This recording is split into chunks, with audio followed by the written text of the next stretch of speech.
Hello everybody, welcome to this Descript review. Today I'm going to be telling you everything you need to know about Descript. And as always, if you do have any questions, please leave them in the comment section down below. I'll also be leaving a discount link in the description of this video so that you can always get your money's worth for Descript. So Descript is an all-in-one video and audio editor. However, unlike other editing softwares that you might have seen or industry standard ones, this one basically sets it apart because it has AI. Now, the AI that it comes with basically helps you to look through and create your videos and look through text that you've got and transcribe and stuff like that. So today we're going to be going through Descript. This time it is a desktop application instead of a website. So without further ado, let's get into it. So going to our homepage, as soon as we hit back to projects, this is what we're presented with. So on the left, we've got the options for all of our different areas where we can pick our projects, recordings, anything that other people have shared with us. We have our recent projects here that we've looked at, and then at the top left we have the option to use all our typical file, edit, view and stuff like that. So what we need to do is create a new project. So I've gone ahead and hit new project and I've created one here. So opening this one up, we're presented with these options. We have the option to add a title, where I have to press enter to continue with an empty composition. That's what we're going to do. And now we can add either files or text or recordings to actually be transcribed. However, we don't want to do this. What I want to show you guys is the audio transcription. So by hitting start recording on the option, we can look at audio only. We can also have our camera, or we can even have a screen. However, these are very self-explanatory. For the sake of this, we're going to be going and looking at, let's say, the audio only for this one. And then you have to put your input channel, which I'm going to put as chat mic, and put that for input channel 1.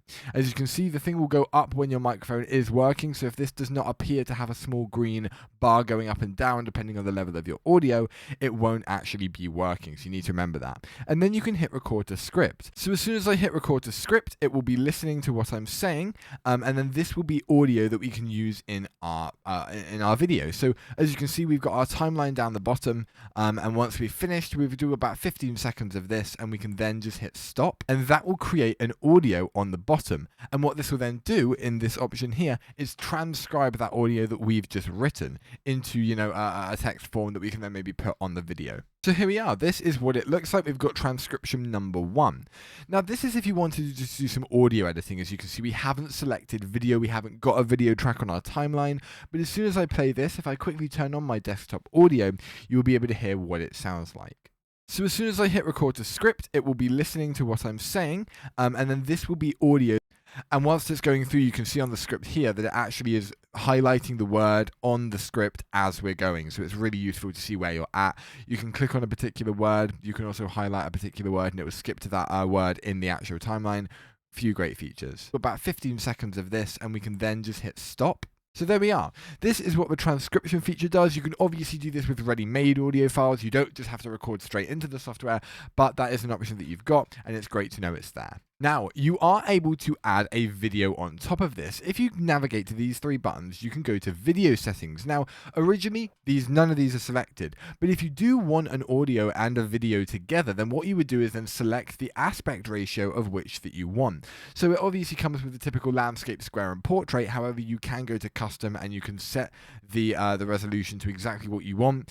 These are ones that are predefined, but you can also change the frame rate anywhere between 23.98 and 60. So it can really fit anything, because above 60 you don't really need above 60. Not many people have a monitor above 60 hertz, but it's nice to know it's there. But let's move on with the next feature. Now at the top here we also have a few options that we can use to make it a little bit better. So we can add text to our thing, we can also add shapes, and we can also add media along with the option for templates and the record button as well. So I've gone ahead and added a shape. As you can see, this has added an ellipse. Now the ellipse we can set to whatever color we want. We can use this option on the right to basically change it anywhere we want. We'll do a nice sort of aqua color, and once we're done we can hit X on that. Now this obviously it doesn't really have much use on its own, but say you had a video and you wanted maybe to explain the video in the background, you could have the video, you could have the ellipse, and then you could add a plain text here which you could then drag, say, into the ellipse and say we provide videos like so. So this is essentially something that you might want to put if you're maybe a video editor or something like that. You put we provide videos and then maybe a video of you in the background doing something like editing or working or filming or something like that. Then if you don't want to have to do it all yourself, you can input one of their already made templates. Now there's a vast amount. We won't have time to go through every single one, but as you can see, just having a little look at some of these categories, you have different ones for different aspect ratios. You have very simple titles that you might want to use that aren't just the typical plain text files. You have socials in the lower thirds. You can adhere by the lower thirds rule. You have intros. So if we do want to use one and we click on it, this will then import that said video or template into our production. So as you can see, here it is. And then you would put your title here as hello. And once it's therefore loaded, you have your title here and then the background of dancing. And then you'd obviously be able to change this text as well if you wanted to. So say, for example, you wanted an empty composition completely, you would hit enter. That would mean you're starting a composition with no audio at all. Or what you can do is you can hit start writing. Now, this is if you wanted to do something where it would have text and it would have audio. So let's have a little look at what it does. So if we put in hello, welcome to this test video on Descript, like so. And once you've hit enter, that will then have a text that says hello, welcome to this test video on Descript. Now to see this, we will have to add a video file, and if you can remember how you do that, you hit the landscape button and then you will have the hello, this is a test video on Descript. Now you will obviously have to change the color in adherence to the color of the text. However, it's great to know that you are able to add text that you're then able to input onto the video.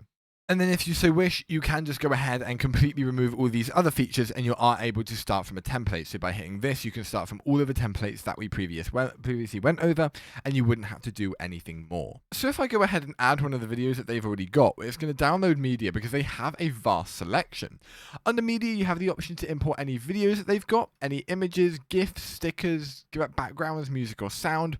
So as you can see here, this is a video of a man stood at the top of a valley, and we obviously don't have anything, but the speaker is going to say hello, and you are obviously able to make the speaker do whatever you want. So if I then wanted to record, you would hit the record button at the top. It would simply find this, and then you're also able to have your camera in the bottom right. So let's have a little look at what that would actually look like. So if you did want to use the audio option, this is what it would look like. As you can see, here we are, and it basically will record what you say whilst also listening and looking at what you're doing. So you're also able to basically have a more one-on-one communication with the people that you're actually making the video for. So it's nice to know that's an option. And whenever you hit the stop button, I will disappear for a split second, but I will appear here so that you're able to use that. But that is more or less it for Descript. So now it begs the question, what do I think about Descript and would I recommend it to you? And the answer to that is yes. I think Descript has taken a really interesting approach because usually an editing software will require full input and full knowledge from the user. And that is something that can seem quite daunting to, an up-and-coming video editor, or maybe just, somebody normal who wants to just make a video and doesn't want to have to, learn all these features on an editing software and stuff like that. So I think Descript takes a really interesting and really good seamless approach. It is quite different to using an actual video editor because it's not just a matter of dragging and dropping. However, the features that they do have mean that if you want to create a conference video or a review video, it's an excellent thing that you're able to use. All of the features that they have on the right, it does look like an editing software in and of itself. The timeline's really easy to look at. The way that you're able to transcribe and create text without having to type that all in manually is an excellent feature. I can see it being really useful for people who like to subtitle their videos and stuff like that. And honestly, people who do subtitle their videos, that is a very large niche. So being able to have that is an excellent reason. So I would highly recommend this to anyone who wants to create that type of video for their company. But thank you everyone so much for watching. I will see you next time, and goodbye.